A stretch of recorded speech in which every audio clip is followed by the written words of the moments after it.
എന്തോ ആക്സിഡൻ്റ് ആണെന്ന് തോന്നുന്നു. എന്തായാലും പോയി അടുത്ത് പോയി നോക്കട്ടെ. വലിയ അപകടമാണല്ലോ.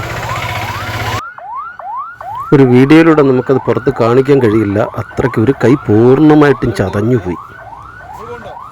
ആ ടാങ്കർ ലോറി ഒരു ടൂ വീലറുകാരനെ ഇടിച്ചിട്ട രംഗമാണ് കാണുന്നത്. രാമനാട്ടുകര വൈറ്റ് സിൽക്കിൻ്റെ മുൻപിൽ ഇപ്പം നടന്ന ഒരു അപകടമാണിത്. അപകട കാരണം എന്താണെന്നൊന്നും അറിയില്ല. അപകടം നടന്നു, ആളിനെ എടുത്ത് നേരെ മെഡിക്കൽ കോളേജിലേക്ക് കൊണ്ടുപോയി.